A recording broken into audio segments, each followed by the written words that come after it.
Mumbai local train धमाके में 9 साल बाद पीड़ितों को मिला इंसाफ। 13 में से 12 आरोपी दोषी करार। 14 सितंबर यानी सोमवार को होगा सजा का ऐलान। मकोका कोर्ट में चल रहा था केस। 11 जुलाई 2006 को मुंबई लोकल में माटुंगा से मीरा रोड के बीच हुए थे 7 धमाके। 189 लोगों की हुई थी मौत। फैसले के वक्त सभी आरोपी कोर्ट में थे मौजूद। आरोपी 17 भारतीयों में से 4 अब भी फरार।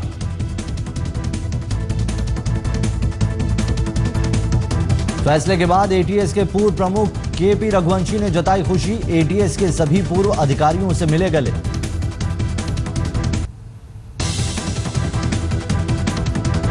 बीएमसी ने वापस लिया मीट बैन। बीएमसी के पर्यूषण पर्व के चलते 13 और 18 सितंबर को लगाया मीट बैन वापस लिया। राज्य सरकार के सर्कुलर के चलते सिर्फ 17 तारीख को मुंबई में नहीं होगी मीट की बिक्री। बीजेपी और शिवसेना शासित बीएमसी ने आज विशेष सत्र बुलाकर यह फैसला लिया, लेकिन कोर्ट से इस मसले पर बीएमसी को सुननी पड़ी खरी खरी। मीट पर लगे बैन के खिलाफ मीट कारोबारियों ने बॉम्बे हाई कोर्ट में दरवाजा खटखटाया था, जिस पर कोर्ट ने कहा मुंबई जैसे ग्लोबल शहर में लोगों को क्या खाना है, ये निर्णय सरकार कैसे ले सकती है।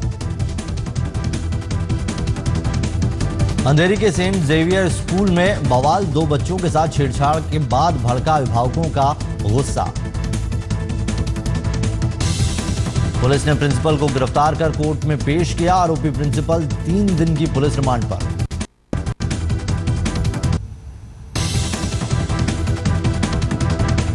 एफटीआईआई में जारी है 3 छात्रों की भूख हड़ताल। कहा जरूरत पड़ी तो सारे स्टूडेंट करेंगे आंदोलन। डायरेक्टर ने टिप्पणी से किया इनकार। हड़ताल पर बैठे एक छात्र की मां ने भी खाना बंद किया। दिल्ली से अपने बेटे आलोक अरोड़ा को सहयोग देने आई सुनीता अरोड़ा। गवर्निंग बॉडी के चेयरमैन पद से बीजेपी सदस्य गजेंद्र चौहान को हटाने को लेकर 12 जून से चल रही है एफटीआईआई के छात्रों की हड़ताल। 2008 मालेगांव ब्लास्ट केस से पूर्व स्पेशल पब्लिक प्रोसिक्यूटर रोहिणी सैलियान की छुट्टी को चुनौती देने वाली पीआईएल पर सुनवाई कर रही सुप्रीम कोर्ट ने केंद्र और एनआईए से मांगी राय। रोहिणी सैलियान ने जून में आरोप लगाया था कि एनआईए की तरफ से उन पर आरोपियों के खिलाफ नरम रवैया अपनाने के लिए दबाव बनाया जा रहा है।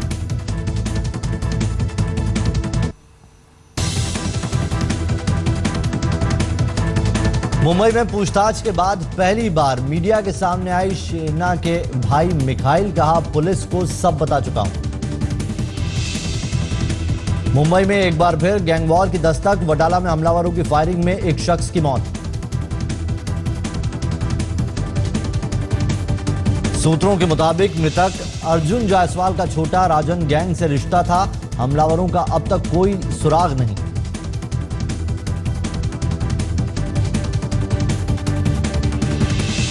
मुंबई में महाराष्ट्र में काम कर रही जापानी कंपनियों की सभी जरूरतों के लिए अलग से बनेगी जापान डेस्क।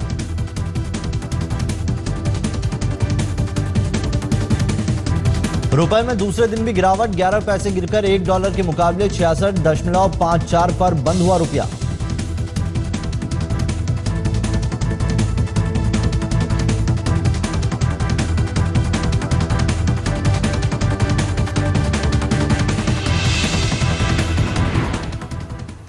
तो मुंबई मेट्रो देख रहे हैं आप, आपके साथ मैं हूं नवेद। और चलिए मुंबई मेट्रो की शुरुआत करें उससे पहले एक बड़ी खबर से आपको रूबरू करा दें। मक्का में क्रेन का जो हादसा हुआ है, तेज आंधी की वजह से क्रेन गिरी वहां की ग्रैंड मॉस्क में और उससे 65 लोगों की मौत हुई है, लेकिन जो 80 से ज्यादा लोग घायल हैं उनमें 9 भारतीयों के भी होने की खबर मिल रही है। हादसे में 9 भारतीय घायल हैं। ये बड़ी खबर इस वक्त आ रही है।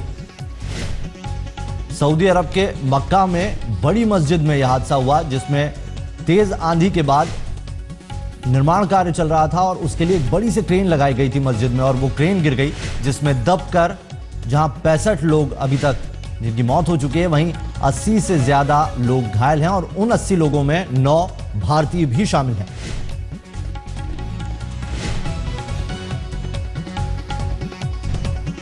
हज का महीना चल रहा है। हज के लिए बड़ी तादाद में दुनिया भर से वहां पर जायरीन पहुंचते हैं और उसमें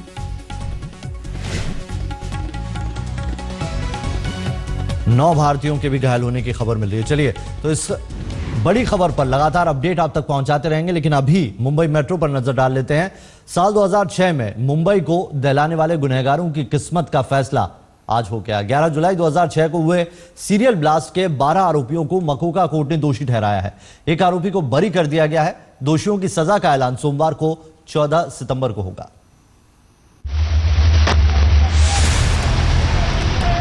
नौ साल पहले मुंबई की लाइफलाइन को निशाना बनाने वाले, मुंबई में रहने वाले 189 बेकसूरों की जिंदगी छीनने वाले 13 गुनहगारों को उनके अंजाम तक पहुंचाने का वक्त मुकर्रर हो गया है। मकोका कोर्ट ने 13 में से 12 आरोपियों को दोषी करार दिया है, जिनकी सजा का ऐलान 14 सितंबर को होगा।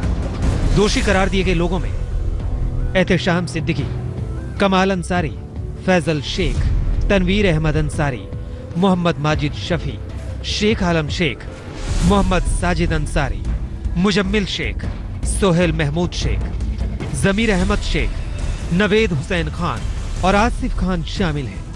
अब्दुल वाहिद नाम के एक आरोपी को बरी कर दिया गया।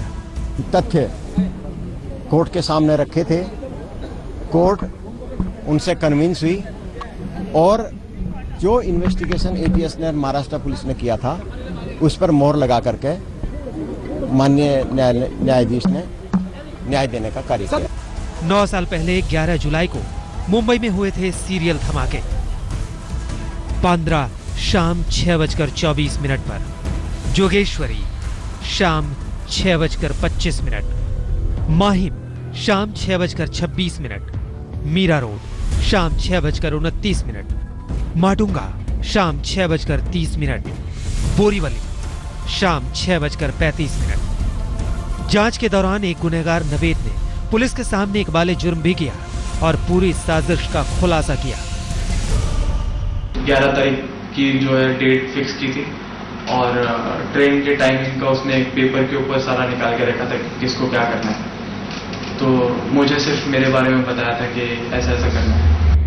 इस पूरे मामले में आतंक निरोधी जांच दल ने 20 जुलाई 2006 से 3 अक्टूबर 2006 के बीच 13 आरोपियों को गिरफ्तार किया। चार्जशीट में 30 आरोपी बनाए गए।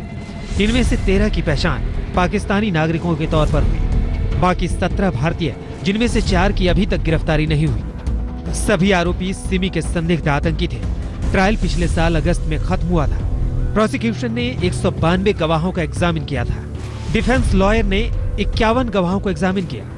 ब्लास्ट होने के बाद में मुंबई सिटी से जो अच्छे इन्वेस्टिगेटर्स हैं उनको एटीएस में अटैच किया था और एक पूरी नई टीम बना के इस केस की तहकीकात की गई थी। अदालत का फैसला सुनने के लिए धमाके के पीड़ित भी कोर्ट में मौजूद थे। उनका कहना है कि अब सोमवार को जब दोषियों को सजा सुनाई जाएगी, तब उन्हें पूरा इंसाफ मिलेगा। वीरेंद्र के साथ कमलेश सुतार, मुंबई आज तक। मराठवाड़ा में सूखे से परेशान किसानों की जो शिकायत पहले कांग्रेस एनसीपी सरकार में हुआ करती थी, वही शिकायतें उन्हें बीजेपी शिवसेना के राज में भी हैं। तमाम दावों के बावजूद सूखे से निपटने के लिए शुरू की सरकार की कागजी योजनाएं जमीन पर किसानों तक नहीं पहुंची है।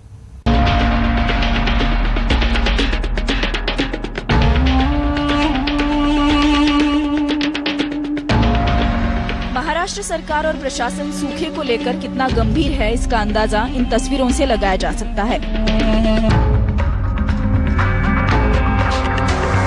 पिछले हफ्ते जब मुख्यमंत्री देवेंद्र फडणवीस किसानों का हाल जानने मराठवाड़ा के दौरे पर आए, तो स्थानिक प्रशासन ने किसानों की सहायता के लिए तुरंत फुरत अलग अलग स्टॉल खड़े किए और जैसे ही सीएम निकल गए, ये स्टॉल भी हट गए।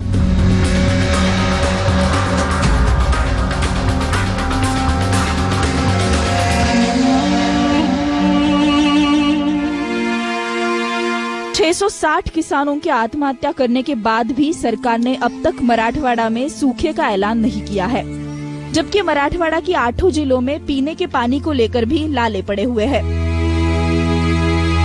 औरंगाबाद के जायकवाड़ी तालाब में क्षमता का सिर्फ 6% पानी बचा है और बचे हुए 6 तालाबों में पानी लगभग खत्म हो गया है। पूरे मराठवाड़ा के गाँव में 1400 टैंकर पानी की सप्लाई में लगे हैं, जो ना काफी है। टैंकर के दर्शन गांव वालों को कई दिन बाद होते हैं। जानकार इस सूखे की तुलना 1972 के सूखे के साथ कर रहे हैं। पिछले 4 सालों से इन्हीं हालातों का सामना कर रहे किसान सरकारी मदद की राह देख रहा है। इसी बीच सरकार गन्ने की खेती और शुगर मिल्स पर रोक लगाने का विचार कर रही है, क्योंकि गन्ने की खेती में सबसे ज्यादा पानी लगता है। इसी वजह से गन्ना किसानों में नाराजगी है। मराठवाड़ा में सबसे ज्यादा किसान गन्ने की खेती में लगे हैं। और आगे किसान को बोल रहे हैं कि ये गन्ना मत लगाओ, शुगर फैक्ट्रीज बंद करो मराठवाड़े के। अरे शुगर फैक्ट्री क्यों बंद करो? मराठवाड़े में 52 शुगर फैक्ट्रीज है, प्राइवेट एंड कोऑपरेटिव मिलके।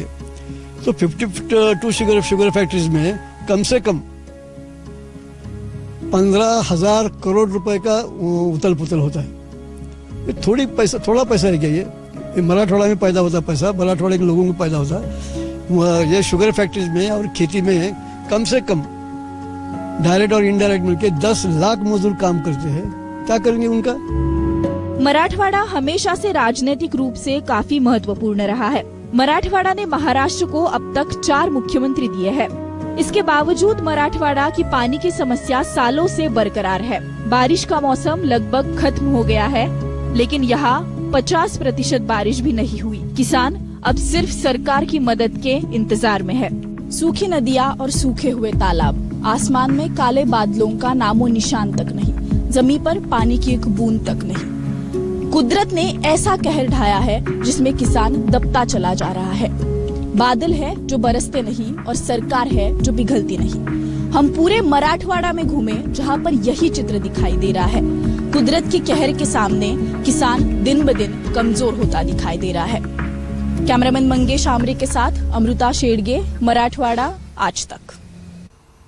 जाने माने अभिनेता नाना पाटेकर ने किसानों से अपील की है कि आत्महत्या करना समस्या का हल नहीं है।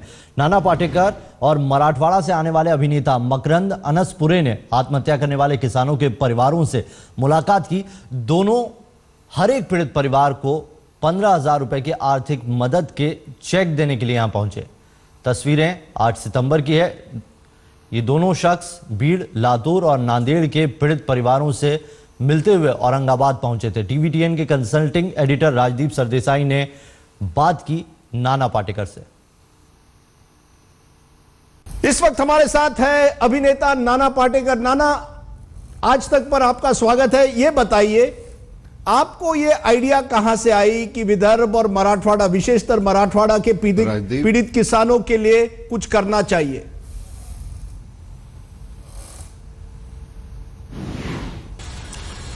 राजदीप, घर में बैठे बैठे जब वो न्यूज देखता रहा और मैं कुछ कर नहीं रहा था, आज एक किसी ने खुदकुशी की, कल किसी ने कर ली और एक सफोकेशन होने लगा और मुझे में जो इंसान है मर जाएगा, ये समझ के मैं वहां भागा। मैं अपने आप को संभाल रहा था, मैं उनको नहीं संभाल रहा था। अगर मैं नहीं जाता तो मैं पागल हो जाता यार।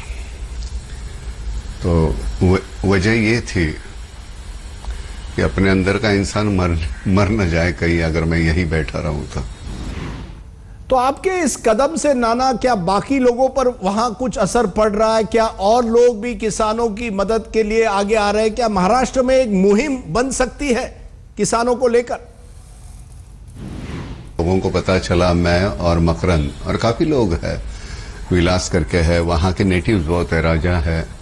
तो एक बार लोगों को पता चलने के बाद इतने ढेर सारे लोग हैं जो बहुत शेयर करना चाहते हैं, पैसे के जरिए, धान के जरिए। तो ऐसी बात नहीं है कि वो संवेदनाहीन हो गए हैं, ऐसे नहीं है। सिर्फ एक बात है कि उनको मालूम नहीं है कि पैसे देने कहाँ हैं और देने के बाद वो पहुंचेंगे कि नहीं, उसके लिए वो शाश्वती नहीं है उनमें, उनके मन में। नाना, सूखे के कारण किसान जो परेशान है, आत्महत्या कर रहा है, न सिंचाई की व्यवस्था है, ऐसे में किसानों की मदद के लिए क्या किया जा सकता है? क्या केवल आर्थिक मदद की जा सकती है आज? अभी क्या है, अभी कुछ है ही नहीं, पीने के लिए पानी नहीं। अब क्या करेंगे? अब ये सितंबर है, अब तुम सोच सकते हो कि जनवरी में क्या हाल होगा। तो ये बहुत टेम्पररी है। अभी वहां पानी कैसे हम ला सकते हैं? और एक हम रोजगार जो बोलते हैं कि 3 महीने के लिए खेती करते हैं बंदे और 9 महीने उनके पास रोजगार नहीं है। अगर वो मिल जाए तो सिर्फ खेती पे निर्भर नहीं होंगे। तो उसका भी, लेकिन फिलहाल तो इतना ही है कि उनको कम से लेकिन नाना, बारिश की कमी के कारण किसान मर रहे हैं। सरकार ने अभी तक मराठवाड़ा को एक तरह से सूखाग्रस्त भी घोषित नहीं किया है। कहीं ना कहीं क्या ये राजनेताओं को आप दोषी ठहराएंगे मराठवाड़ा में जो हालात आज बन गए हैं? सरकार कौन सी करती है नहीं करती है, 67 ईयर्स हो गए, उसमें लोगों ने क्या क्या, उसकी टिप्पणी करने के लिए आप लोग हैं। हमको जो सही लग रहा है वो हम कर रहे हैं, वो शायद हम जो कर रहे हैं वो गलत भी होगा, मालूम नहीं, लेकिन इस वक्त यही सही लगता है। कौन क्या कर रहा है? अब मनमोहन सिंह जी थे तब उन्होंने भी इतना बड़ा पैकेज दिया था। प्रॉब्लम यह है कि यहां से निकल के यहां तक पहुंचने में वो कहां चला जाता है, उनके हाथ में कुछ मिलता ही नहीं। 10 रुपए यहां से निकलते हैं, उनके हाथ में 2 नहीं रुपए मिलते, तो उसके लिए हमें कुछ करना होगा। चलिए, मुंबई मेट्रो में अभी रुकेंगे एक छोटे से ब्रेक के लिए। ब्रेक के उस पार भी रहेंगी खबरें जारी। महाराष्ट्र की फडणवीस सरकार के मंत्री रात में क्या करते हैं? आपको लगेगा कि शायद कुछ काम करते होंगे, कुछ आराम करते होंगे, लेकिन संसदीय कार्य मंत्री क्या करते हैं ये आप उन्हीं की जुबानी सुनिए। सुनेंगे तो जरूर हैरान होंगे। काही वेळेला मुलं मुली थोडेसे लाजतात। पहिला प्रश्न मी विचारतो मुलांना की तुम्हाला मैत्रिणी किती आहेत? त्याला असतात खूप, पण तो सांगायचं कशाला? आणि मुलींना विचारतो तुम्हाला मित्र किती आहेत? त्याचं कारण असं आहे की समाजामध्ये एक विकृती निर्माण होत चालली। मला माहिती आहे सगळेजण रात्री क्लिप बघतात कुठलं।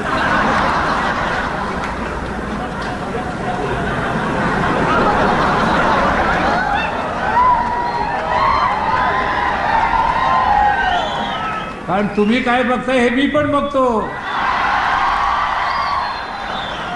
त्यामुळे असं समजू नका की आम्ही सगळे म्हातारे कोतारे झालो, पण आमचं देश अजून हिरवं आहे। मुंबई मेट्रो में अभी के लिए इतना ही, दीजिए इजाजत, लेकिन खबरें रहेंगी जारी, आप देखते रहिए।